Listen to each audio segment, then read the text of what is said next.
Good evening, everybody. Something has kind of been on my mind lately. I've been it's kind of impressed upon my mind recently to, well, yeah, apologies to the monkey in the background. He likes to, he likes to make himself known.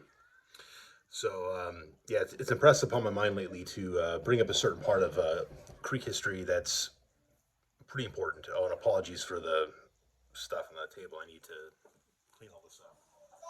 So, anyways, I'll try to do this to get out of line of sight there. Yeah, this kid likes to talk. He loves talking. Anyways, so I've been thinking about the kind of the spiritual history, if you will, of the Muskogee people, specifically the Muskogee Creek Nation of Oklahoma. And this kind of extends to all five civilized tribes and also to creeks that stay behind and other tribes in general. But really, I'm going to focus more on, my tribe for obvious reasons. It's more my area of expertise, if you will. Not that I'm the expert of everything, but I try to research things and learn as much as I can.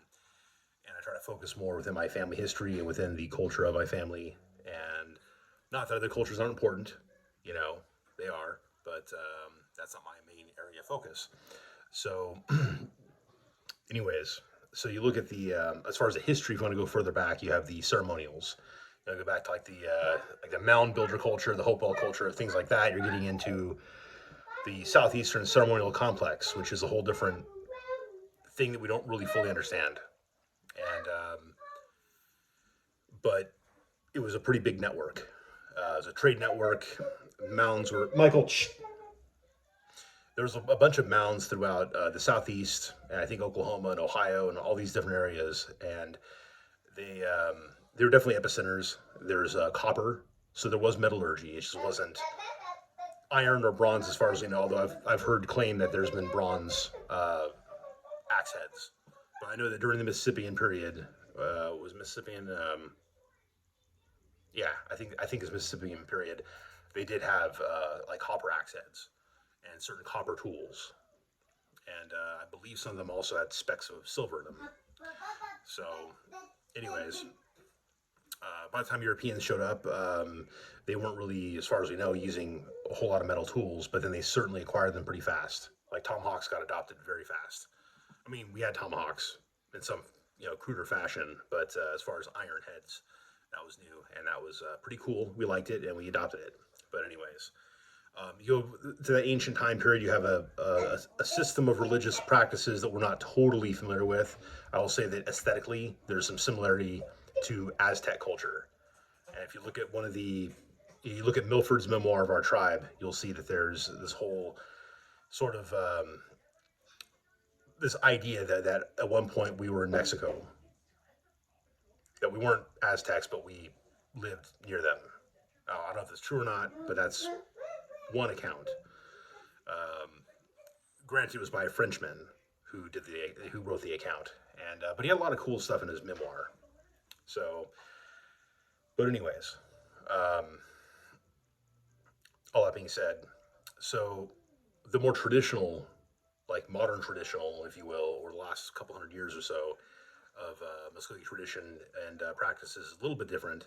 You have the green corn ceremony, and which is still active for many of the tribal town or ceremonial grounds that are still active. Some of them are no longer active, like Tuckabashie is no longer active, and that's like one of the original four grandmother towns, along with Arbika, Coweta, Casita. Those are like the four grandmother towns originally, the four tribes that made up the proto Creek Confederacy, if you will. So yeah, it's yeah, along with the Choctaw who left us at some point, according to that legend I read, and then the Chickasaw branch out of them, and then the Seminole branch out of us, kind of, and at least some of the Seminoles branch out of us. But anyways, so there's the traditional practices, the ceremonials, the medicine men, the Hilisaya, and the Hilisaya. I gotta start pronouncing it better. So because Hiliswa or Hilishwa, there's a couple ways of pronouncing medicine in the Muskogee language, but Hilisaya is basically how you pronounce medicine maker, is how it translates. Not medicine man, although usually, generally speaking, it was men doing the medicine. So, um, at some point, white men started mixing with us, and you know, at some point, the Spanish tried to bring Catholicism to our tribe, and the problem is because the men were the women converted more quickly. The women converted quickly. The men were like, nah, I don't know about that. So then the Catholic priests are saying, oh well, then don't have sex with your husbands. And husbands are like, get the hell out of here. Like so, Catholicism did not take root for very long in our tribe. So, and there's the monkey right there. So, I'm the turtle. He's a monkey. All right. But anyways, as part of our system of culture and government, and as it connects to ceremonials as well, to some extent, you have the clan system. And at some point, there's this, legend where we're in these caves, or either the caves or the whole earth. It depends on, which version of the story. Michael, come on, buddy. And the mist covered the land, or they covered the caves, and nobody can see each other. And people who were near each other, like, grabbed hold of each other and swore eternal brotherhood to each other. And then basically, once the wind blew the mist away and dissipated, people can see each other again. They can see animals. They can see things. The first clan to see, the wind blow the mist away became the Wind Clan. And then others saw, the first animal they saw was a bear, so Bear Clan. Wolf, they became Wolf Clan. Turtle Clan. Otter, all the different clans. So, that's a funny guy. So, and that, as the story goes, the creator told us, don't marry into your own clan. The children belong to the mother's clan. But don't marry into your mother or your father's clan. So I'm Turtle. This boy, his mother's Colombian, but he cannot marry a turtle woman at any point in time. That'd still be considered incest, but not as bad as marrying his own clan if he had a clan. But it would be pretty close. It'd be almost the same thing. So yeah, if you marry into your own clan, you destroy the clans. And of course, what happens when you commit horrible incest? You marry your sister. You have children that are really messed up. And so the story definitely holds true in light of science in that respect. So, anyways, so that's kind of that's part of the structure. And yeah, it does tie into ceremonials to an extent. When you receive a Creek name, a Muskogee name, it might very well have to do with your clan, but it could do with your father's clan as well. In certain cases, it may have to do with neither clan. It could be some of it, but usually it has to do with clans, especially nowadays.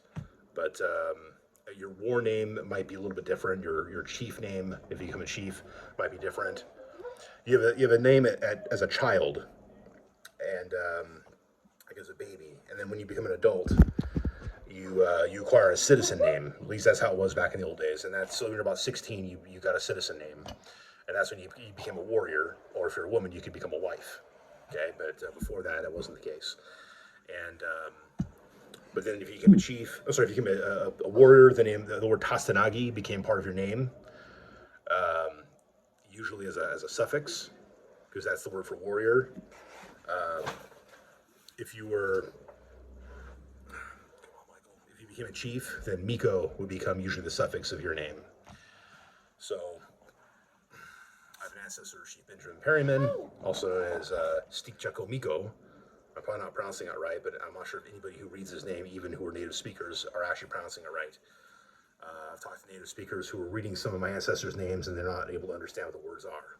The problem is the modern spelling might be a little bit different than the white man's spelling of 150 years ago, but I digress. Yeah, so that's kind of a long story there. But anyways, yeah, so Stikchako Miko apparently means like great king. So there's a Waxy Hajo, which is one of my ancestors. That'd be like crazy Waxy. Waxy's like a small little critter, kind of like I don't know, like some type of little mouse type creature. This guy. Michael, you go over there. Michael, over there. Come on, I need to sit down, okay? There you go, buddy. Oh, man, this guy. You're okay, buddy. So, anyways, certain names happened. There's the name is spelled as Hopeth Harjo. It's a Puthli Hajo. I think it's more or less how you pronounce it. A Puthli Hajo. and because you don't pronounce Harjo as Harjo in Greek. It's not really how it's supposed to be pronounced. So it's some white Southerners like Harjo, and then the ah became part of the name, even though it wasn't actually there in the original language. So the R is not a sound in the name Harjo in Greek. So I guarantee it was some southern white guy, some guy from Georgia or Alabama, and they started encroaching, and it's like, oh, hard. It's like, ha, Joe. Anyways. So that's how that kind of happened. So, anyways, so yeah, names had to do with, and Apotholi means like good child. Like Alexander McGillivray's name was Apotholi Miko, which means like good child king.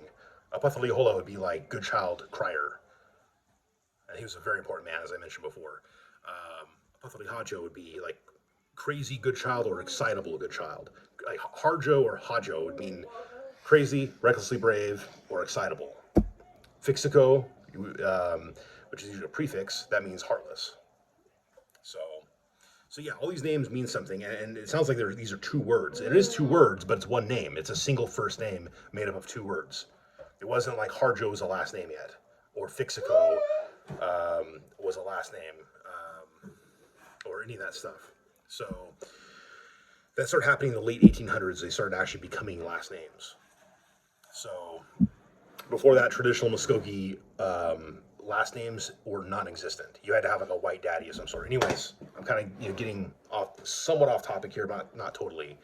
So as far as white daddies, okay, so what happens is these usually Scotsmen, some Englishmen, sometimes Irish or French, would marry these Muskogee women, and what happens is they have kids, and the kids have like a white daddy maybe of importance, and a mom, usually like Wind Clan in this case, and that's like the highest ranking clan.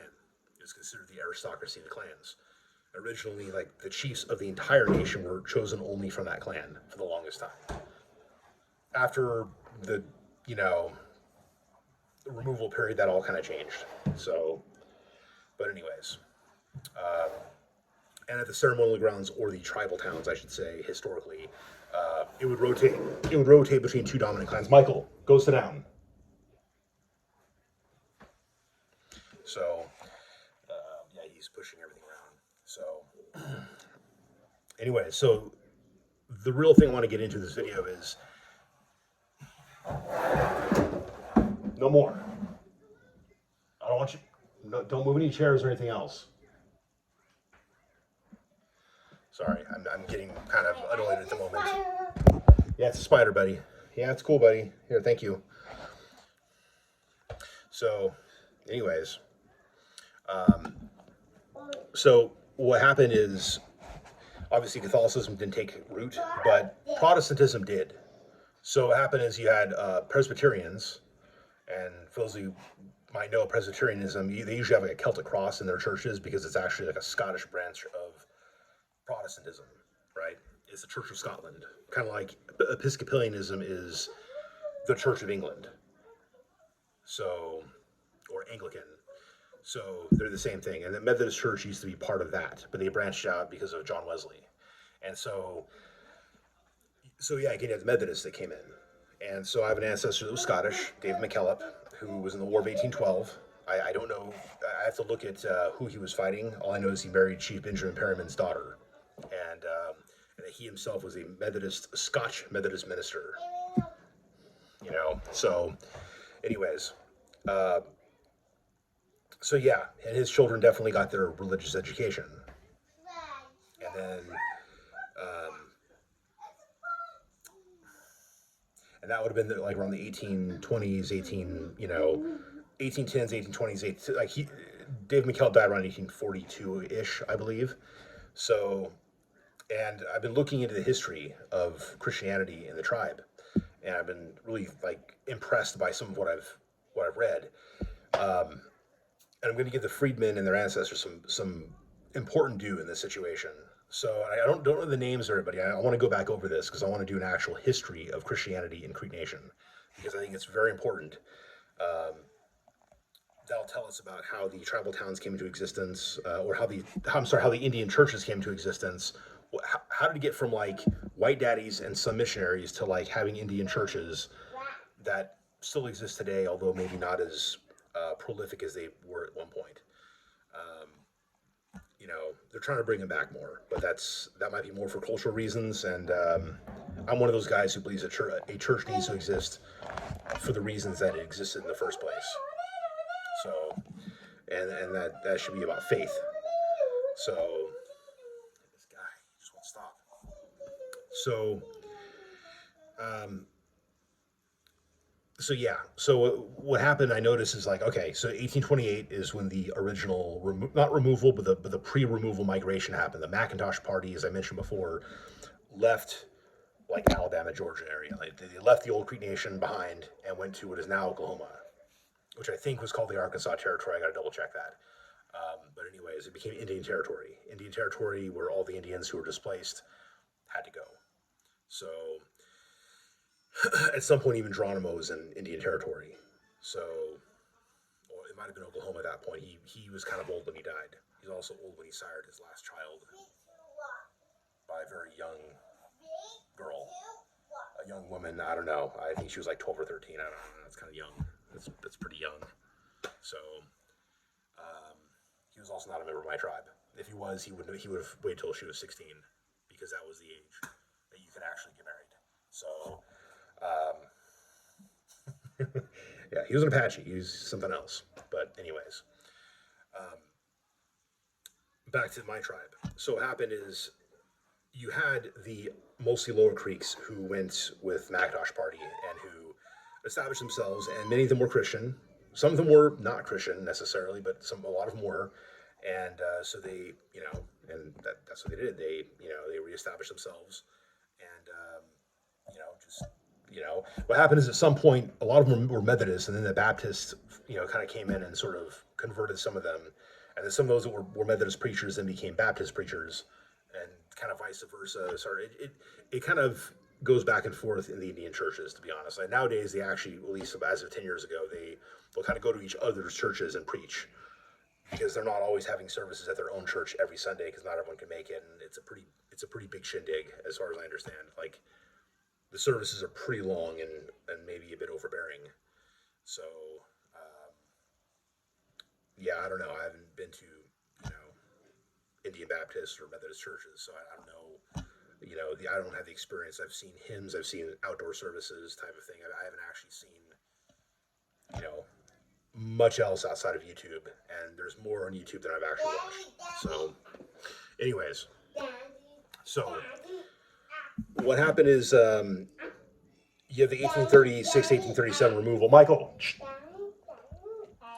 So, yeah, the 1836, 1837 removal, and then around 1838-ish, you started to have certain Creeks that had converted to Christianity that were becoming preachers. Like one in particular, his name I can't remember. He had a very interesting name. And so what I understand is that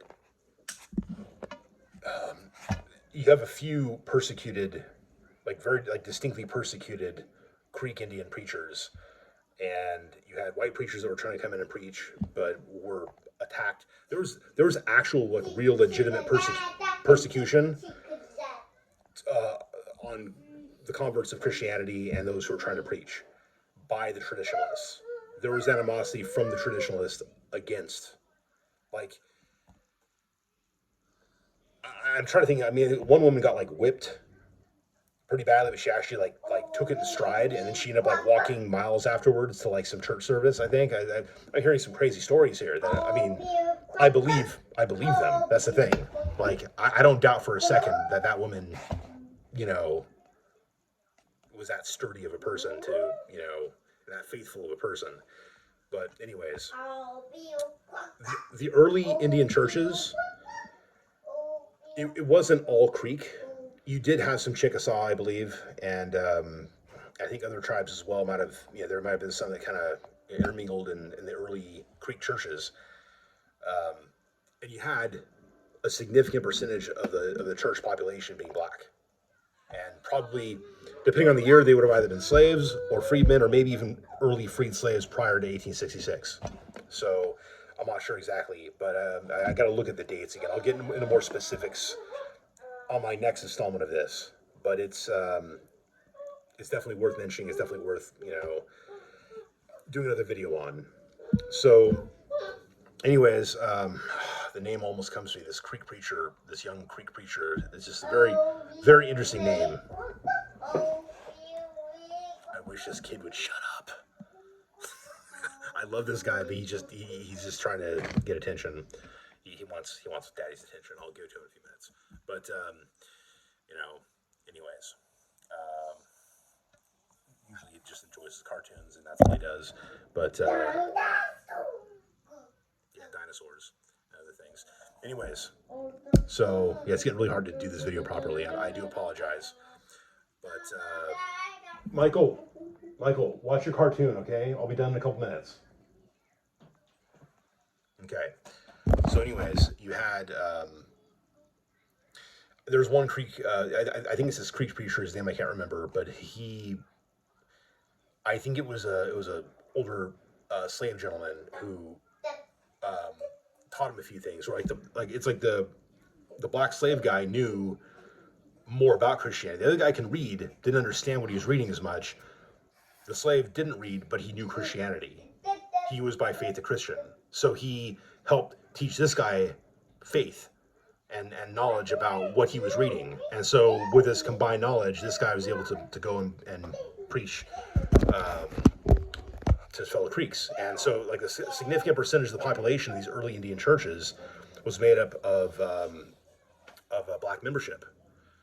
So, you think about that, and that's like the early seeds of Christianity among the more, like you might say, the more full blood among our tribe, like the more traditionalist as far as their background is concerned, who may be less mixed blood, who were not exposed to Christianity in the same fashion as maybe some of the lower Creeks. So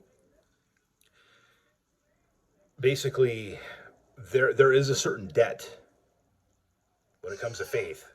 And it comes to like that part of our culture spiritually that is indebted in part to some of the black slaves that were among us. And so that's something that needs to be, so for those who believe in Christ among the tribe, keep in mind, okay, keep in mind that freemen may not be citizens right now. Maybe they'll never be citizens again. Maybe that whole issue aside, whatever, we're all still brothers in Christ if we have faith in him. And we do owe a certain debt of gratitude, for sure, to some of these slaves that believed and who helped teach some of our fathers about Christ. So we need to keep that in mind when we think about the Indian churches and when we think about kind of where we came from. So, and yeah, like I said, I want to get more into that. I know that at some point, my third great-grandfather, Jacob Knight, was the first Baptist preacher. I'm not just saying because he was a first Baptist. I'm saying he was the first preacher at the Arbika Church, which was Baptist when he was preacher. But then after that, and from that point on, like the second preacher onward, it became Methodist. But like I said, they preach at each other's churches now. It's all kind of like intermixed. So,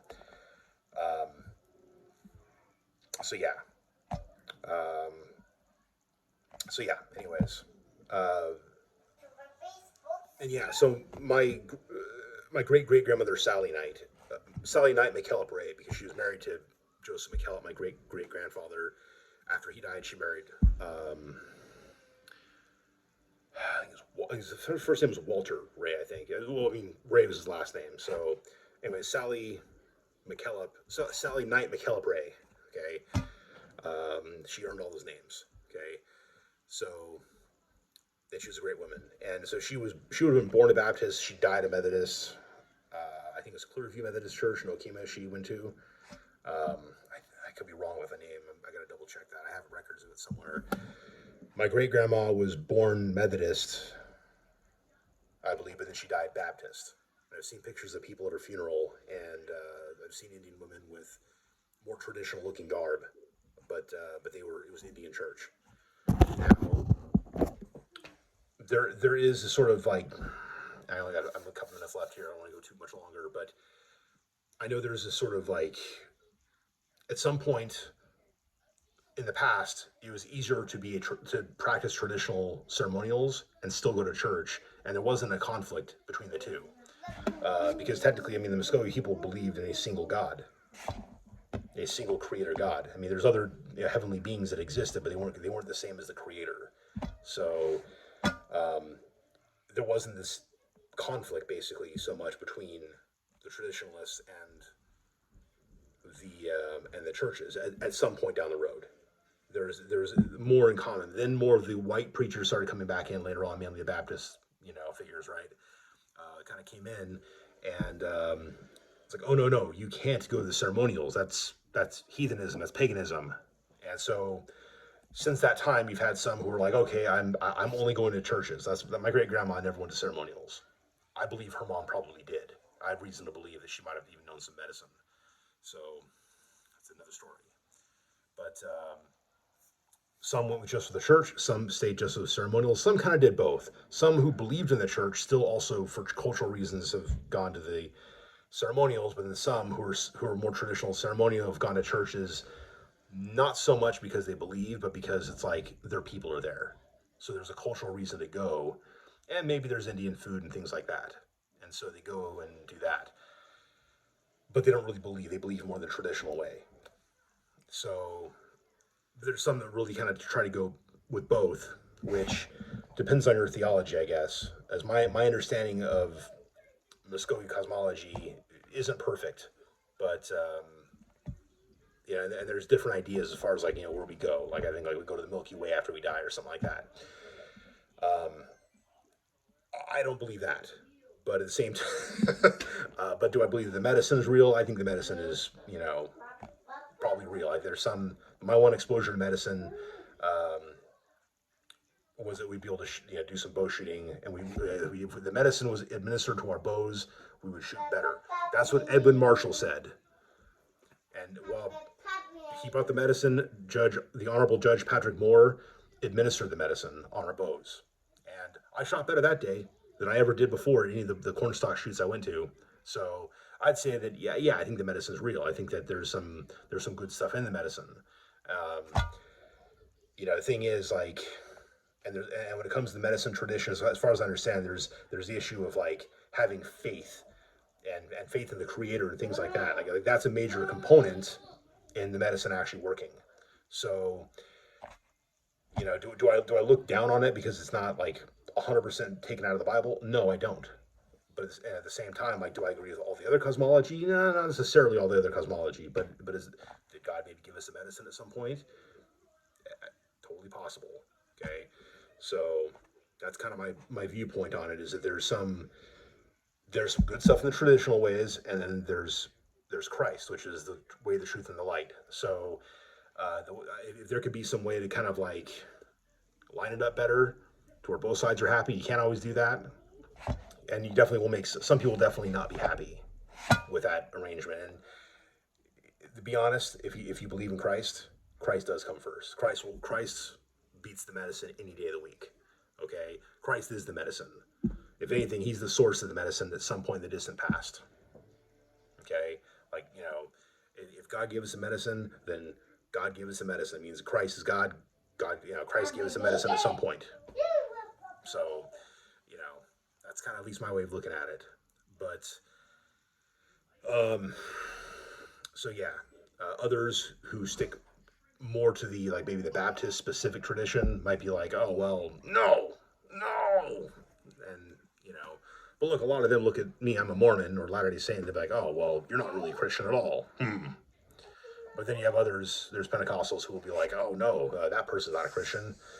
And I've met some really, really nice Pentecostals, by the way. I've met people with different churches who are just really good people who I think have a genuine faith in Christ, and so that's why I'm not so judgmental about the differences in some of our doctrine. I'm more concerned with, do you actually believe? I mean, I do believe in my church. You know, if you're familiar with my religion, you know that I what I'm talking about. But at the same time, if you really know my religion, you also know that we believe there's truth in other religions, but Christ is he's the way. And and that's just the way it is. And so we put our faith in Christ, and He's the source of all that is good, and we have to just kind of go with that. And so it means that you can't have any other God before Him. So if you literally look at the you know the Creator in the Muskogee tradition as being a separate God, and some people do, I don't. If you look at God, if you look at that versus a different God, then yeah, obviously you're not going to want to do the traditionalist thing in any way, shape, or form if you're a Christian. But if you don't look at the Creator God in the Muskogee religion as actually being a different God, but maybe there's just some differences in development, if you will, that they really literally believe in the same God, they just don't have the entire story straight. Then you're more in my boat, where there's some truth there, but there's more truth in Christianity. So, and that's where I stand on that. And so I think that there's probably more Muskogee people who are of that viewpoint. I know that Edward Marshall comes from a Baptist background. I've heard him speak on the subject, but I also know that his grandfather was a medicine man, and I was there when medicine was administered to our bows. So it's like I think he's kind of going in both directions, and but not in a way which is perhaps inconsistent with his Baptist faith, if that makes sense. There's definitely different attitudes in different cultures. I think that the Maori culture of New Zealand is pretty cool. I think that like the haka is an amazing, wonderful thing for weddings, for funerals, for celebrations, and for mourning. The haka is this amazing, really cool thing. And some people it's weird for them. I look at it, I'm like, like I think it's the coolest thing ever. So, and I don't think all their traditions are completely wrong. I think that their traditions are at some point also derived from a common source. I think that most religion, in all the good parts, does stem from a common source, because I believe the human family is originally all one race. Originally. Now we have many races, but at one point we were all one race. And so that's kind of my viewpoint. So yeah, anyways, this video is kind of a mixture of like early Creek history, intermediate, like early Creek Confederacy, early Christianity, and then like modern stuff, and then some of my stuff. So I hope you guys enjoyed that, and hope you learned something. If you have any thoughts or opinions, keep it positive, obviously, but feel free to share, and I'll talk to you guys later.